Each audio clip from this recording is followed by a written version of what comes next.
They say if you hold a handful of sand and close your fist, the tighter you grip, the faster it escapes. Life is a lot like that. We think we own things, our house, our car, our career, even our own body. But everything we clutch eventually slips away, no matter how desperately we hold on. From the moment we're born, we start collecting. We collect toys as children, trophies as teenagers, possessions as adults.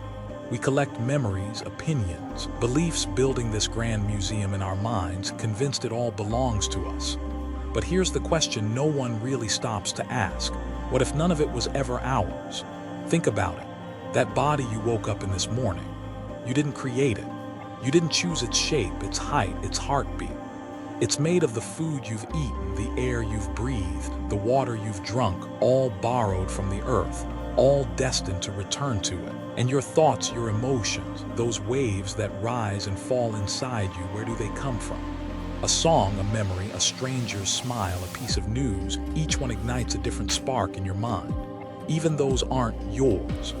They pass through you like clouds drifting across the sky, never staying, never permanent. Yet we walk through life with this unspoken belief, I own this. This is mine, I am this. We fight for it, we defend it, we build walls around it. And every time something we own changes or disappears, we feel like a piece of ourselves has been stolen. Here's the truth, and it's not an easy one to swallow. We own nothing, not even ourselves. The body is borrowed. The mind is borrowed. Every breath is a gift, on loan from the universe for a time we can never predict. But here's the paradox. When you truly see that nothing belongs to you, you begin to feel lighter. The chains you thought were protecting you suddenly fall away. You realize you were never meant to possess this life. You were meant to experience it. Like standing in the middle of a vast field with the wind rushing past, knowing you can't keep the wind, but you can feel it fully before it moves on. That's the beauty. That's the liberation.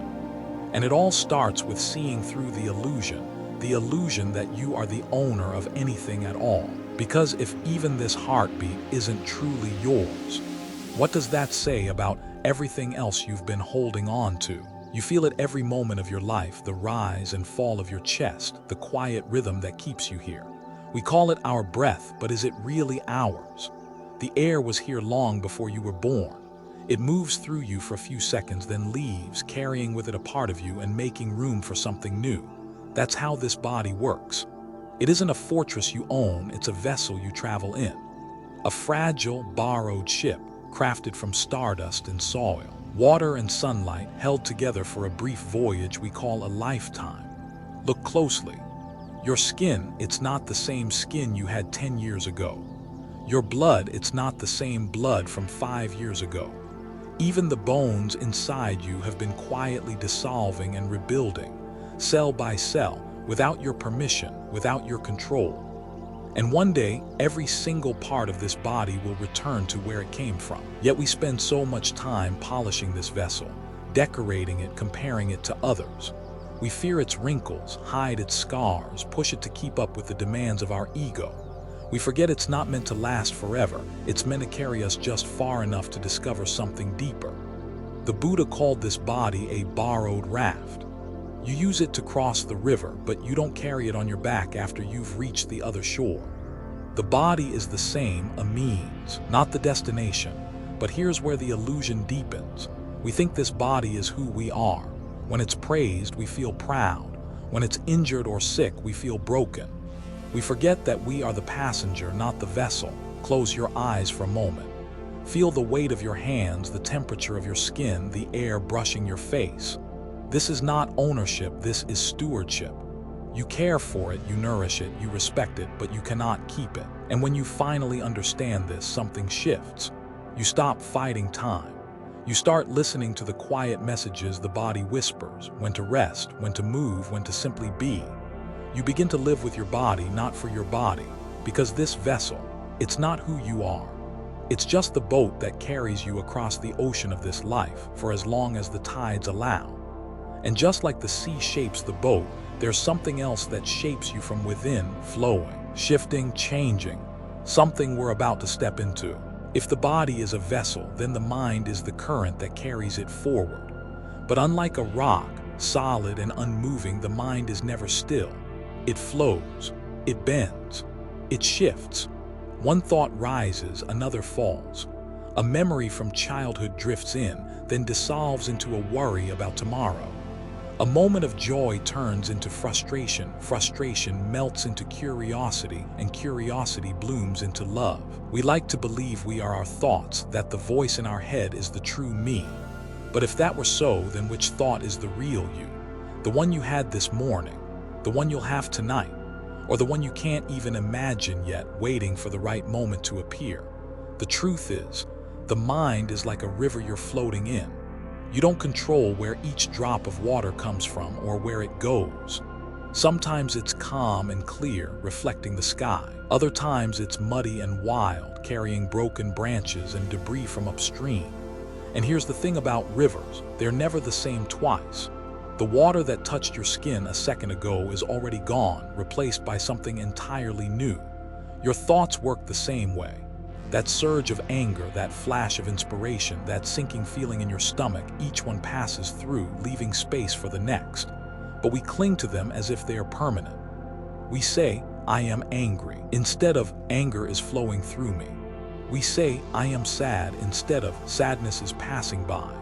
We attach ourselves to what was never meant to stay, and in doing so, we suffer. Imagine for a moment sitting by a riverbank, just watching the water go by. You don't try to grab it. You don't try to stop it. You just watch, knowing it's not yours to keep. This is mindfulness, not controlling the river, but learning to see it for what it is. The mind is a traveler's journal, written in ink that never dries. Every page changes before you can read it twice. And when you stop trying to freeze the words, you realize the beauty isn't in holding on, it's in witnessing the story unfold. Because when the river of the mind flows freely, without your constant interference, it carries you somewhere unexpected, a place where you begin to see that neither your body nor your mind can truly be possessed. And in that hum, another illusion begins to take shape, one that we often mistake for love. From the moment we first connect with another person, a friend, a lover, a child, something inside us whispers, mine. It's subtle at first, wrapped in affection and care. We want them close. We want to keep them safe. But without realizing it, we start to confuse love with ownership. We call them my partner, my friend, my child. We build invisible fences around them, expecting them to live within the boundaries of our comfort. And when they step outside those lines, when they change, when they grow, when they drift, it feels like they've broken something inside us. But here's the truth that can be hard to face. No person belongs to you. Not their heart, not their mind, not even the moments you've shared. They were never yours to keep. They are travelers, just like you, passing through your story as you pass through theirs. Think about the people you've loved in your life. Some are still here. Some have moved on. Some have faded into memory. Yet every one of them was a universe of their own, shaped by countless experiences you were never part of. You saw only a glimpse, a few chapters in a book that existed long before you opened it. True love, the kind that frees rather than binds, is not about possession. It's about presence. It's choosing to stand beside someone, knowing they are free to walk away at any time. It's offering your heart without closing your hand. In Buddhism, this is called metta, loving kindness without attachment. It's the kind of love that says, I want you to be happy, even if that happiness doesn't include me. And when we let go of the need to possess, something beautiful happens. The fear of losing someone begins to fade, replaced by gratitude for having known them at all. Every shared laugh, every quiet conversation, every hand held in the dark becomes a gift, not a transaction, not a contract, but a fleeting, precious moment. Love, when it's free, doesn't shrink with time. It expands. It turns strangers into friends, friends into family, and even those who leave us into gentle teachers of the heart. Because just like people, everything else we try to own, wealth, success, status, is as temporary as a sandcastle by the shore. On the surface of life, wealth and status look solid. Gold shines, titles impress. Recognition feels warm in the hands. We work for them, sacrifice for them, build our lives around them like children on a beach, shaping the tallest, most beautiful sandcastle we can. But here's the thing about sandcastles: they don't last. No matter how intricate the walls, no matter how tall the towers, the tide always comes in. The tide might look like market crashes, company downsizing, or sudden illness. It might be a scandal, a shift in trends, or simply the unstoppable passing of time. One way or another, the ocean of life will reclaim what you've built, not to punish you, but because nothing here was meant to stay. I once knew a man who had everything by the world's standards: luxury cars, a mansion by the coast, a name everyone knew. He guarded it fiercely, as if the right locks and the right lawyers could keep the tide out. But the tide came anyway. An economic collapse swept away the fortune. His name faded from headlines. And in that silence, stripped of all he thought defined him, he finally saw something. He was still here, breathing, alive, free in a way he had never been while holding on. Wealth and status are not the enemy, the illusion of permanence is. Enjoy them if they come, use them for good, but hold them with open hands. Because when you cling to a sandcastle, the fear of losing it will keep you from enjoying it at all. In Buddhism, this is the teaching of anicca, impermanence. It's not a curse, it's the very reason life is precious. Knowing the tide will come makes the building of the castle more joyful, not less. Every grain of sand, every wave, every moment matters more because you know it will not last. So walk on the beach of life, build your castles, but when the water reaches your feet, smile. Because you were never here to own the sand, you were here to feel it between your fingers. And in that stillness, we begin to see the root of our suffering, the clinging that keeps us from truly living. We don't suffer because things change. We suffer because we wanted them to stay the same. It's not the empty room that hurts, it's the memory of when it was full. It's not the wrinkle that stings, it's the photograph of when our skin was smooth. It's not losing the job that breaks us, it's the identity we built around it. This is the quiet trap of attachment. We believe, if I can just hold onto this person, this feeling, this success, then I will be safe. And so we cling. We cling to objects, to titles, to roles. We cling to beliefs even when they no longer serve us. We cling to versions of ourselves we've outgrown, afraid of who we might become without them. But attachment is like tying yourself to a tree in the middle of a flood. You think it will save you, but when the waters rise, it only pulls you under. The Buddha called this upadana, the fuel of suffering. It feeds the fire of longing, fear, and disappointment. The more we cling, the more we fear losing. The more we fear losing, the less we live. Think of a child holding a butterfly in a closed fist. The intention might be love, I want to keep it with me, but in trying to possess it, the child crushes what made it beautiful. We do the same with life. We grip so tightly that we don't notice the very thing we're holding is slipping away, losing its color, losing its breath. The great irony: when you loosen your grip, you don't lose more, you lose less. You stop losing peace to fear, losing joy to worry, losing the present moment to what might or might not happen. And in that space, without the weight of clinging, something begins to shift.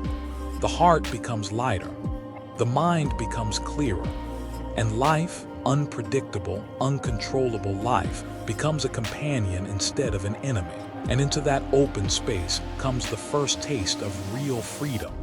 The kind that begins when we finally let go. There is a moment, quiet, almost imperceptible, when your hands stop clenching. When you realize you're not losing anything by releasing it, you're gaining space. Letting go is not about giving up. It's not about apathy or walking away from life. It's about no longer chaining your happiness to something that was never in your control to begin with. I once met a man who sold everything he owned, his house, his car, even the watch on his wrist, to walk across the country with nothing but a backpack. He wasn't running from the world, he was running toward it. Without the weight of possessions, he said, he could finally see the sky without worrying about the roof. He could walk into any town without wondering if it fit the life he had built. Every step was a choice, not an obligation. That's the gift of letting go.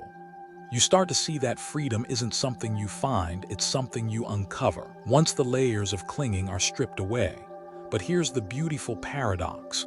When you let go, you don't end up with less love, less joy, less life. You end up with more. Because love that's not clung to becomes expansive. Joy that's not hoarded becomes shareable. Life that's not possessed becomes an endless field to explore. In Buddhism, the act of release is vasaga, the joyful abandonment of what binds you. It doesn't mean you stop caring. It means you care without fear. You hold life the way you hold a bird in an open palm, free to stay, free to go, beautiful in its own time. And something else happens when you live this way. Gratitude deepens. You no longer take moments for granted because you no longer expect them to last forever. Every meal, every smile, every sunrise feels like a gift you're allowed to unwrap but never keep. And in that light, a new way of living begins to emerge. One shaped not by ownership, but by gratitude for the fleeting beauty of every passing moment. There's a certain kind of morning that feels almost like a secret. The air is fresh, the world is quiet, and for a moment, nothing is demanded of you. It's in these moments you begin to understand you don't need to own something to love it. Take the sunrise. It doesn't belong to you, but it paints the sky for you just the same. The laughter of a child in the park, it's not yours, yet it lifts your heart. Even the rain on the roof at night, you can't keep it, but you can let it sing you to sleep. This is the art of living without ownership. Allowing beauty to pass through you without the need to trap it. And when you live this way, gratitude becomes effortless. Because gratitude is not about having more, it's about seeing more. I once spoke to a woman who had been diagnosed with a terminal illness. When I asked her what changed most after hearing the news, she said, "Nothing outside me changed. I just started noticing." She noticed the warmth of a cup of tea in her hands, the way sunlight turned the leaves into stained glass, the feeling of her dog's head resting against her leg. "I don't own these moments," she told me, "but they feel more mine than anything I ever bought." Gratitude doesn't grow from possession, it grows from presence. You can have a closet full of clothes and feel empty, or you can own nothing and feel full to the brim. Because joy is not in keeping, it's in witnessing. Buddhism teaches that when we let go of ownership, we don't lose the world, we finally meet it. We taste the fruit without fearing it will be gone. We hold the hand without worrying about how long it will stay. We live each day as if it were borrowed because it is. And when you see life this way, every interaction becomes a gift exchange.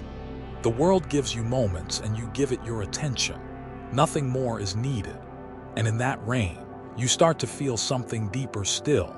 The truth that you are not just a guest in this world, but a part of it. When you watch rain long enough, you notice something strange. A single drop doesn't try to claim the branch it lands on, and the branch doesn't try to keep the drop. They meet for a moment, then part, each continuing their path. We are like those drops, not separate, not truly ourselves in the way we think, but tiny expressions of a vast, unbroken whole. The human mind is quick to draw borders. My body, my home, my family, my country, as though the ocean could draw a line between one wave and another. But the truth is simpler and more mysterious. The wave is the ocean, and so are we. Buddhist teachings call this interbeing, the recognition that nothing exists on its own. The tree outside your window is made of rain and sunlight. The rain is made of clouds. The clouds are made of rivers, and the rivers are fed by melting snow from mountains you've never seen. Your next breath might contain a molecule once inhaled by a monk meditating in the Himalayas 1,000 years ago. When you really let that in, ownership begins to look absurd. How can I claim this body when its atoms have belonged to stars, soil, and strangers long before me? How can I claim my life when every heartbeat is sustained by air I did not create, food I did not grow, love I did not invent? The more we see the web that holds us, the more our sense of mine melts into ours. Not the hours of a legal contract or a shared bank account, but the hours of the earth breathing through us, the river carrying us, the sky sheltering us. And here's the paradox. When we stop seeing ourselves as separate owners of life, we finally begin to belong, not as isolated possessors, but as threads in a tapestry too vast to comprehend. A tapestry that would be incomplete without us, and yet will outlast us effortlessly. And in that shimmer, you can almost see it. The quiet invitation to live not as a keeper of things, but as a participant in everything. Somewhere in the distance, water drips steadily from the edge of a roof, each drop falling without hesitation, never clinging to the tile, never asking where it will land. This is the great liberation, not an escape from life, but an escape from the chains we forge in our minds, chains of ownership, chains of mine and yours, chains that bind us to fear of loss. We were never meant to hold so tightly. Everything we have, the body we inhabit, the people we love, the moments that take our breath away, they were always passing through, just as we are passing through. Owning nothing does not mean losing everything. It means finally realizing nothing was ever lost. The river of existence carries it all, and we are part of its endless flow. When we stop trying to dam the river, life begins to move freely again, and with it our hearts. And maybe this is why the wise smile so easily, why their eyes shine even in the face of change. They have seen the truth. What we are can never be taken because it was never a possession. It is the whole, expressing itself for a moment as you, as me, as this breath. So let go, breathe, and step into the quiet freedom that was here all along. If these words found a home in you, let them keep moving, share them. Let someone else see the beauty in owning nothing. And if your heart seeks more moments of stillness and clarity, join us here at Zen Buddhism Wisdom. Subscribe, not for more noise, but for gentle reminders of what's already within you.